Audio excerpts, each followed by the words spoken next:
जय जय हनुमान। प्रिय भक्तगणों, सर्व सुख रक्त विकार राज्य सम्मान तथा पुत्र की प्राप्ति के लिए मंगलवार का व्रत उत्तम है।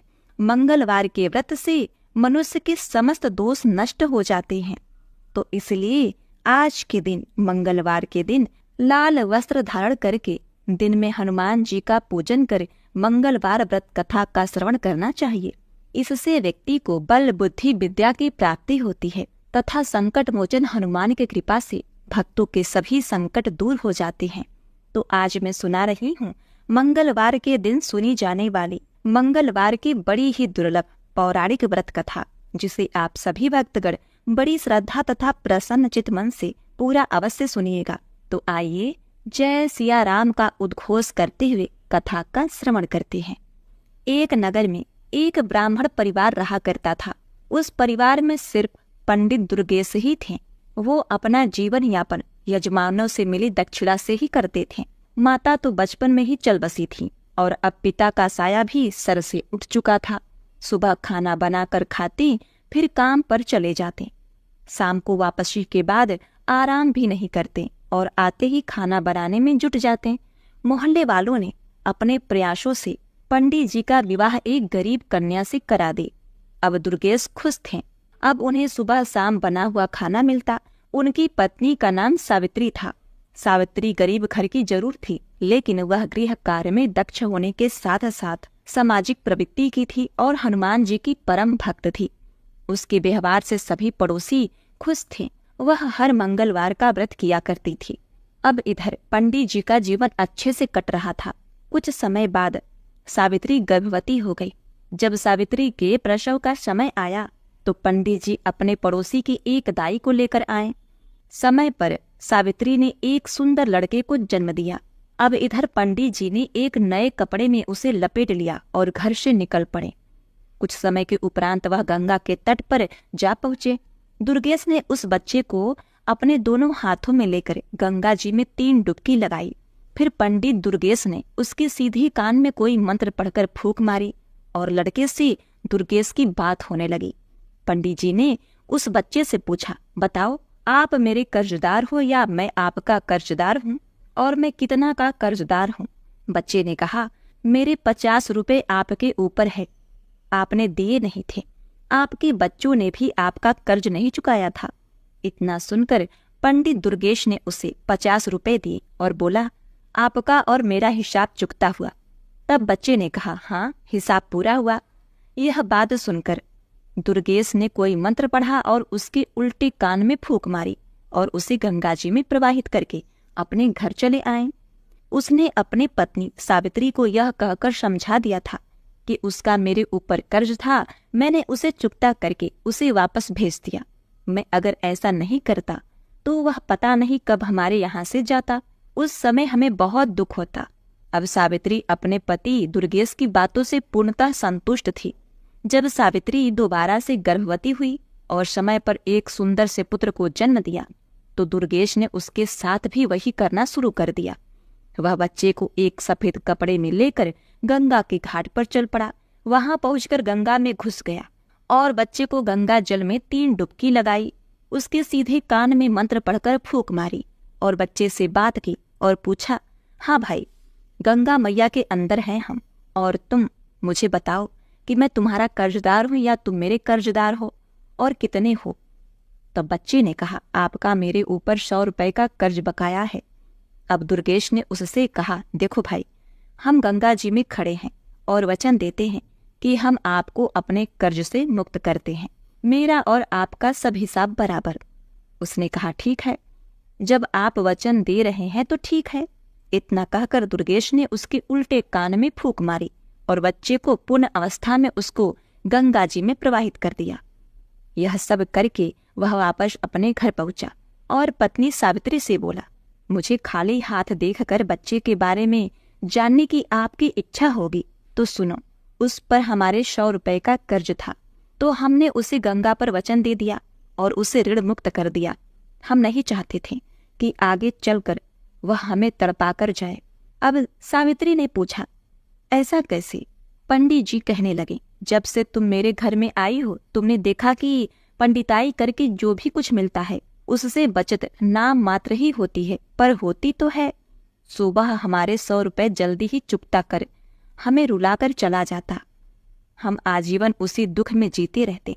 जब हमने उसे ऋण चुकाकर उसे भेज दिया और अभी मोह भी नहीं था तो दुख कैसा। पंडित जी की बात सुनकर सावित्री चुप हो गई। उसके पास उस समय कोई और विकल्प नहीं था। फिर भी सावित्री को दुख बहुत था। वह अपनी व्यथा किसी से नहीं कह सकती थी, लेकिन अंदर ही अंदर टूट जरूर रही थी।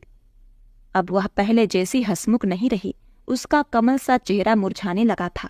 एक दिन एक बुढ़िया ने, जो उसकी पड़ोसन थी, उसे कारण जानना चाहा। सावित्री उस बुढ़िया को बहुत मानती थी, इसलिए वह उसके आग्रह को ठुकरा न सकी और अपनी आप बीती उसे बताई। बुढ़िया कहने लगी, देखो सावित्री, हमारा राजा बहुत दयालु है और वह सभी की सुनता है। कल तुम मेरे साथ चलना और राजा को सब बताना। सावित्री ने उससे कहा, ठीक है माँ जी। अगले दिन जैसे ही दुर्गेश अपने काम पर गए तो पड़ोसन बुढ़िया आ गई और उसे बोली, चलो चलो सावित्री। अब सावित्री तो तैयार बैठी थी। वह राजा के पास दरबार में गई और वहां पहुंचने के बाद राजा ने उसकी सारी बातें ध्यान से सुनी। बातें सुनकर राजा ने उस बुढ़िया से कहा, अब यह जिम्मेदारी तुम्हारी है कि आगे जब इसके बच्चा होने को हो तब तुम मुझे सूचना देना।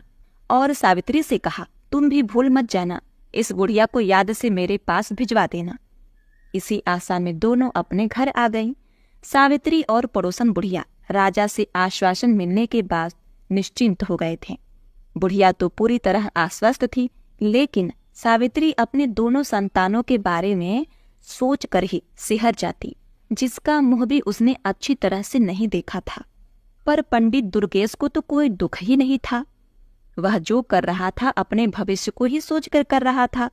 दुर्गेश ने अपने असीम प्रेम और स्नेह से सावित्री को महान दुख से उबार लिया था। अब दोनों में परस्पर प्रेम की धारा बहने लगी और सावित्री फिर से हनुमान जी की पूजा अर्चना करने लगी। इसी का प्रताप यह हुआ कि सावित्री ने तीसरी बार गर्भ धारण किया। सावित्री ने अपने पड़ोसन बुढ़िया के माध्यम से राजा को भी संदेशा भिजवा दिया। राजा ने उसको समझा दिया कि चिंता मत करना, जब प्रसव होने वाला हो मुझे सूचित कर देना, मैं सब कुछ अपने आप देख लूंगा। सावित्री खुश होने के साथ साथ पिछली यादों से परेशान थी। वह हर समय अपने तीसरी संतान की चिंता में डूबी रहती थी। समय समय पर उसकी पड़ोसन आकर उसे समझा जाती। इस तरह धीरे धीरे गर्भावस्था पूर्ण हुई और प्रसव समय भी आ गया। सावित्री ने दुर्गेश से कहा, आप पड़ोसन वाले बुढ़िया माँ को मेरे पास छोड़कर दाई को बुला लाओ। पंडित जी पड़ोसन की बुढ़िया को अपनी पत्नी के पास छोड़कर दाई को बुलाने चले गए। सावित्री ने बुढ़िया से कहा, माँ जी आप राजा को खबर दे दो, इसलिए मैंने आपको पहले ही बुला दिया है। जब तक दाई आई तब तक राजा भी भेष बदलकर दुर्गेश के घर के पास पहुंचा और इधर उधर टहलने लगा। कुछ समय के पश्चात शिशु के रोने की आवाज आने लगी। तभी पंडित जी अंदर गए और एक साफ नए कपड़े में उसे लेकर घर से निकल गए। जब राजा ने दुर्गेश को बाहर निकलते देखा तो राजा भी उसके पीछे पीछे निश्चित दूरी बनाकर चलने लगा। कुछ समय के पश्चात दुर्गेश गंगा के तट पर पहुंचा। बच्चे को लेकर वह गंगा में घुस गया और कमर तक जल में जाकर रुक गया। अब दुर्गेश ने बच्चे को 3 डुबकी लगाई और उसके सीधे कान में कोई मंत्र फूंक मारा। अब बच्चा बात करने में सक्षम था। तब दुर्गेश ने उससे पूछा, बताओ मेरा कर्ज आपके ऊपर है या आपका कर्ज मेरे ऊपर है, और कितना है? तो बच्चा कहने लगा, आपका मेरे ऊपर 50,000 रुपए का कर्ज है, जिसे मेरे बच्चों ने भी नहीं चुकता किया था। दुर्गेश ने अपनी तसल्ली के लिए पुनः बच्चे से पूछा, देख लो हम गंगा में खड़े हैं, सच सच बताना, नहीं तो गंगा पाप लगेगा। यह सुनकर बच्चे ने कहा, मैं सच सच कह रहा हूँ, मेरे ऊपर आपके 50,000 रुपए कर्ज है। पंडित जी ने बच्चे के उल्टे कान में मंत्र फूका। बच्चा अपनी असली रूप में आकर रोने लगा। अब राजा दूर से यह सारा दृश्य देख रहा था। अब दुर्गेश ने बच्चे को गंगा में डुबकी लगाना शुरू कर दिया। राजा कुछ करता इससे पहले ही दुर्गेश 3 डुबकी पूरी करके बच्चे को कपड़े में लेकर जल से बाहर निकलकर किनारे पर आ गया। अब पंडित जी बच्चे को लेकर अपने घर की तरफ चल दिए। राजा के मन में अब यह जानने की उत्सुकता बढ़ती जा रही थी कि आखिर इसने पहले दोनों बच्चे गंगा में प्रवाहित क्यों किए। अतः राजा ने अपने असली रूप में आकर दुर्गेश को रोक लिया। दुर्गेश ने राजा को देखकर उसको सलामी दी तो राजा ने दुर्गेश से पूछा, यह बताओ तुम अपने दोनों बच्चों को गंगा में प्रवाहित क्यों करके आए। दुर्गेश कहने लगा, महाराज आप इस बात को अच्छी तरह से जानते हैं कि एक पंडित को पंडिताई में क्या मिलता है। किसी ने 1.25 आने दे दिया तो किसी ने थोड़ा बहुत अनाज दे दिया, कुल मिलाकर पेट पूजा हो जाती है। पैसे बचाना तो दूर की बात है। इसलिए मैंने अपनी विद्या से उन दोनों बच्चों से पूछ लिया कि उन पर मेरा कर्ज है या उसका मुझ पर। तो पहले बच्चे का मेरे ऊपर कर्ज था, दूसरे के ऊपर मेरा कुछ था, पर वह इतना था कि वे दोनों ही हमें छोड़कर चले जाते, हमारी तो कमर ही टूट जाती। इसलिए उन दोनों के हिसाब चुकता करके वही गंगा में प्रवाहित कर दिया। राजा ने कहा, फिर इसे क्यों बचाया। पंडित दुर्गेश कहने लगे, इस पर मेरा 50,000 रुपये हैं। उम्मीद है कि यह हमारा अंतिम संस्कार अपने हाथों से ही करेगा। राजा पंडित जी की बातें सुनकर आश्चर्यचकित हुआ। साथ ही यह जानकर तसल्ली भी हुई कि जैसे भी सही सावित्री को अपना बच्चा तो मिल गया। दुर्गेश बच्चे को लेकर घर पहुंचे। यह देखकर सावित्री मन ही मन राजा साहब को धन्यवाद करने लगी। दुर्गेश ने अपनी पत्नी से कहा, लो यह हमारा पूरा जीवन काट देगा और हमारा अंतिम संस्कार भी कर देगा। अब पंडित जी के घर में खुशियां मनाई जाने लगी। पंडित जी ने अपने सामर्थ्य के अनुसार एक प्रतिभोज भी किया। पंडित जी ने उसका नामकरण संस्कार किया। जन्म ग्रह नक्षत्र के हिसाब से उसके नाम का प्रथम अक्षर च से था। अब बच्चे का नाम चंद्रदेव रखा गया। मेष राशि और अश्विन नक्षत्र में जन्मे इस जातक की कुंडली बहुत ही भाग्यशाली थी। उसकी भाग्य रेखा भी बहुत ही प्रबल थी। उसके जीवन में धन अभाव तो था ही नहीं। चंद्रदेव के जन्म के बाद ही पंडित जी के अच्छे दिन शुरू हो गए। पहले पंडित जी को भरण पोषण के लिए काफी मशक्कत करनी पड़ती थी, लेकिन अब उनका गुजारा अच्छे से होने लगा। उनकी पंडिताई अच्छे से चल रही थी। धीरे धीरे चंद्रदेव भी चंद्रकलाओं की तरह दिन दुगुना रात चौगुना बढ़ने लगा। 5 वर्ष का होने पर उसे एक संस्कृत स्कूल में दाखिला दिया गया। चंद्रदेव पढ़ने में बहुत तेज था। पंडित जी शाम के समय अपना 1 घंटा बेटे को ज्योतिषी सिखाने में लगा देते। बेटे चंद्र की बुद्धि विलक्षण थी। उसे जो मंत्र बताए जाते उसे कंठस्थ करना उसके लिए बाएं हाथ का खेल था। संस्कृत में प्रथमा करने तक उसने अपने पिता दुर्गेश से ज्योतिषी में भी पूरी दीक्षा प्राप्त कर ली। चंद्रदेव प्रथमा करने तक एक अच्छा नवयुवक हो चुका था। 14 वर्ष की उम्र में भी वह 18 का लगता था। पंडित जी और पंडित जी की पत्नी दोनों ही अपने पुत्र को इस तरह बढ़ता देखकर मन ही मन भगवान का शुक्रिया अदा करते। सावित्री अपने पुत्र को निहारती और भगवान का धन्यवाद करती, हनुमान जी को धन्यवाद देती और राजा का भी धन्यवाद करती। उसे तो यह पता ही नहीं था कि उसमें राजा का कोई योगदान नहीं है। अब चंद्रदेव ने प्रथमा के बाद आगे की शिक्षा के लिए अपने माता पिता को मना कर दिया। उसने माँ से कहा, माँ मैं भी पिताजी के काम में हाथ बटाऊंगा। माँ ने कहा, बेटा अभी तेरी उम्र ही क्या है, खेलो खाओ और आगे दुनियादारी को समझने की कोशिश करो। यह काम तो सारी उम्र ही तुम्हें करना है। इस पर चंद्रदेव ने कहा, माँ जब मुझे पंडिताई करनी ही है तो बाद में क्यों, अभी से क्यों नहीं। विद्या तो कोई भी हो, उसे जितना उपयोग करेंगे उसमें बढ़ोतरी ही होगी। कल पूर्णिमा का दिन है तो मैं भी कल से काम पर जाऊंगा। अब पंडिताई मन ही मन बहुत खुश हो रही थी। चलो अब उसके घर में 2-2 कमाने वाले हो गए थे। थोड़ा पैसा इकट्ठा करके हम अपने बेटे का विवाह भी कर देंगे और मजे से उसकी दुनिया में रम जाएंगे। मन में ऐसा विचार करके वह सो गई कि चलो सुबह जल्दी उठकर दोनों के लिए खाना भी बना दूंगी, कल दोनों ही काम पर जाएंगे। पंडिताइन को रात में नींद नहीं आई। वह सोचने में ही करवट बदलती बदलते परेशान हो गई। सुबह जल्द ही जगकर रसोई का काम निपटाकर स्नान ध्यान करके हनुमान जी की पूजा करने के बाद खाना बना दिया और अब निश्चिंत होकर चरपाई पर लेट गई। वह सारी रात सो नहीं पाई थी, अतः जिस निश्चिंता के साथ वह लेटी थी उसे जल्दी ही नींद आ गई। सुबह पंडित जी जब अपने समय पर उठे तो उन्होंने देखा श्रीमती जी सो रही हैं, तो किसी अनहोनी की चिंता में डूब गए और सबसे पहले उसे जगाकर पूछा, अरे ओ भाग्यवान, तबीयत तो ठीक है? कहते हुए उसके माथे को छूकर देखा।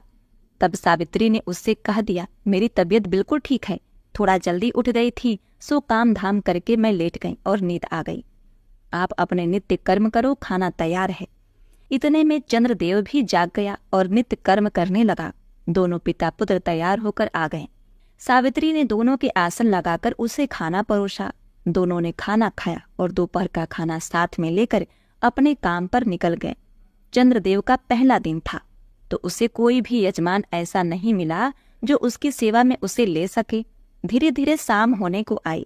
चंद्रदेव उदास मन से घर के लिए रवाना हुआ। थके कदमों से वह घर की तरफ जा ही रहा था कि अचानक उसके मुख पर गरम गरम पानी की कुछ बूंदें गिरी।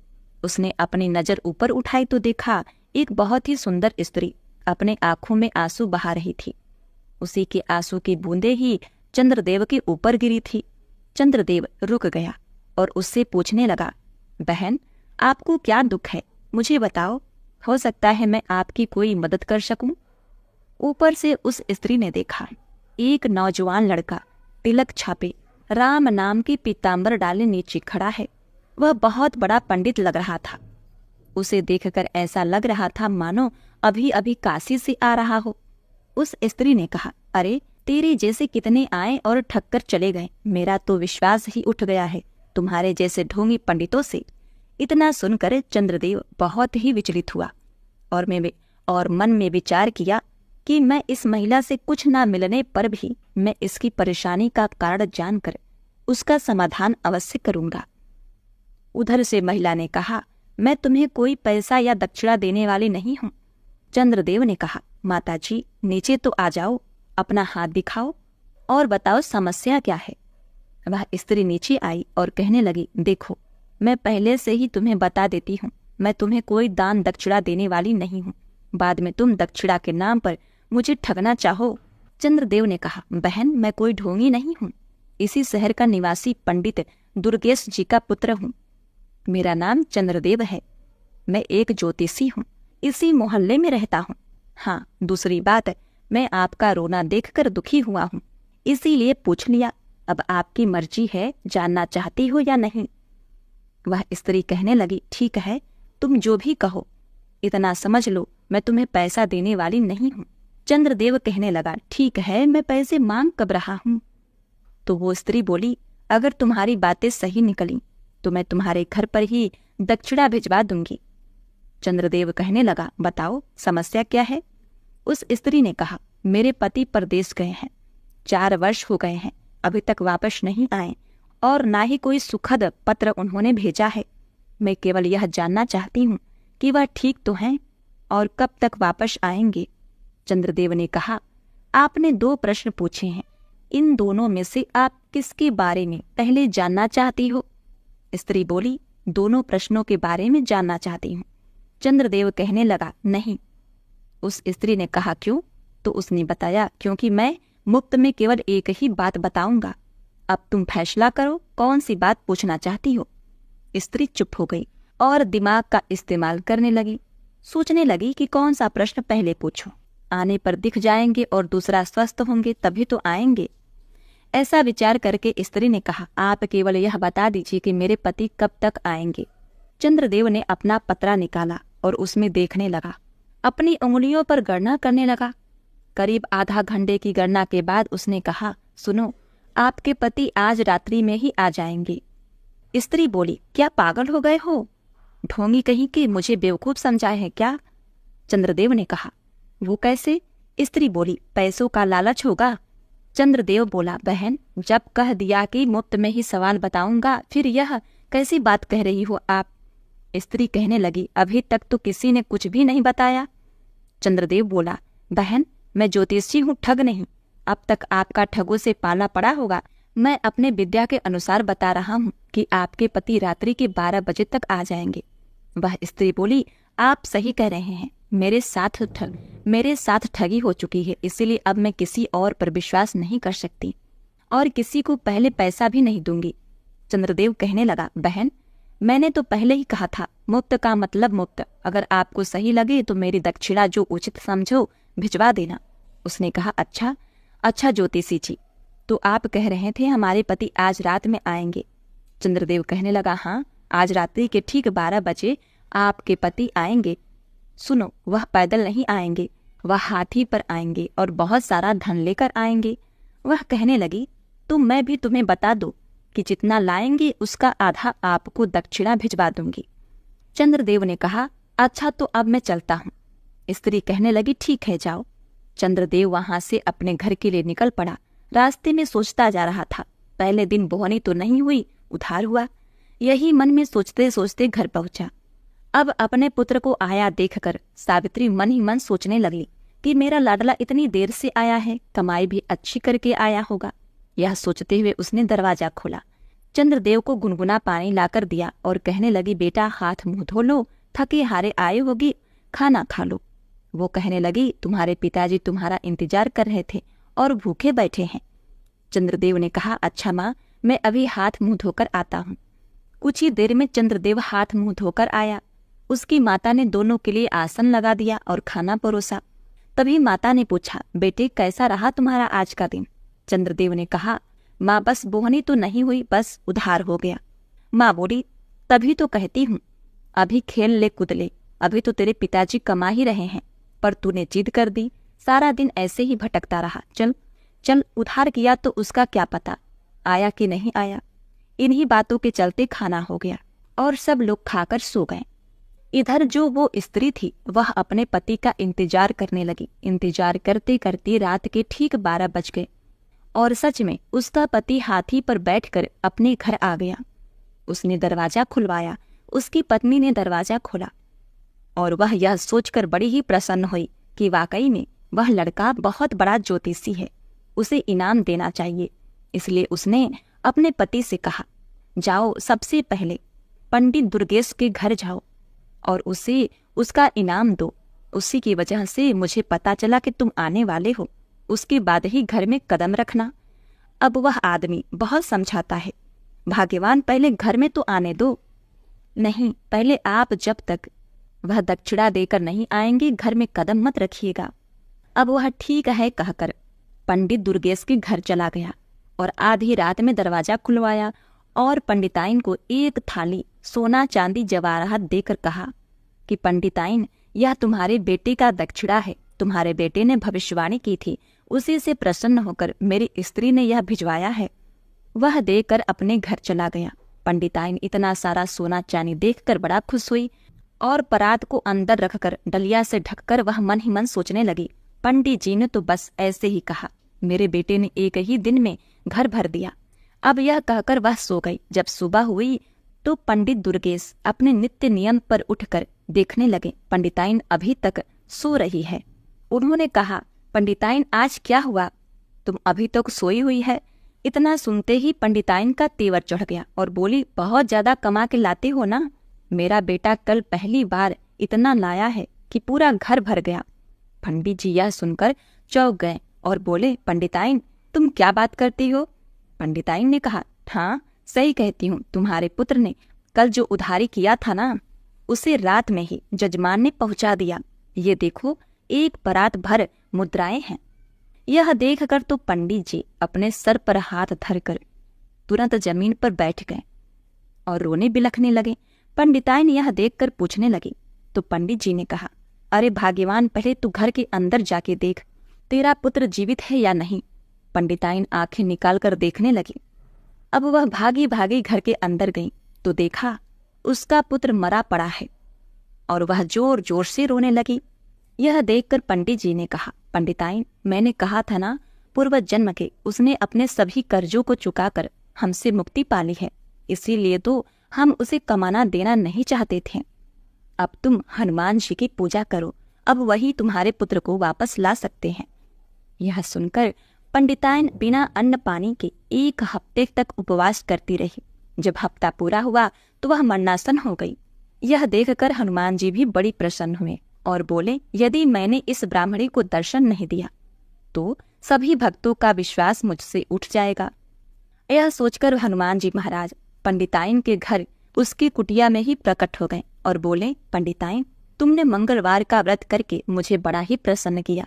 तुम लगातार हर मंगलवार को व्रत नियम से करती आई हो, मांगो, तुम्हें क्या चाहिए? पंडिताइन ने कहा, न मुझे सोना चाहिए, न अन्न, न धन, मुझे बस मेरा पुत्र चाहिए। हनुमान जी ने कहा, उसके भाग्य में जो लिखा था वही हुआ। पंडिताइन ने कहा, नहीं, पहले ही 2 पुत्र चले गए हैं। पंडित जी ने मुझे उन्हें आंख भर देखने भी नहीं दिया, इसलिए मैं चाहती हूँ आप इस पुत्र को मुझे वापस कर दें। प्रिय भक्तों, उस पंडिताइन के कठिन तपस्या से प्रसन्न होकर हनुमान जी ने तथास्तु कह दिया और कहा, पंडिताइन, जरा कमरे के अंदर जाकर तो देखो, तुम्हारा पुत्र तुम्हें बुला रहा है। पंडिताइन ने जैसे ही पुत्र के कमरे में कदम रखा, उसका पुत्र हंसता खेलता अपने मां के चरणों में गिर गया। और इस प्रकार पंडिताइन के मंगलवार के व्रत के प्रताप से उसका पुत्र उसे प्राप्त हुआ। तो प्रिय भक्तों, मंगलवार का व्रत अष्ट सिद्धियों 9 निधियों को देने वाला है। माता सीता ने हनुमान जी को यह आशीर्वाद दिया है कि मंगलवार के दिन जो उनकी पूजा करेगा एवं व्रत कथाओं को श्रवण करेगा तो वह धन, पुत्र, आरोग्य सभी प्रकार के सुखों से परिपूर्ण होगा। वह हर प्रकार के संकटों से मुक्त रहेगा। तो बोलिए, बजरंगबली महाराज की जय।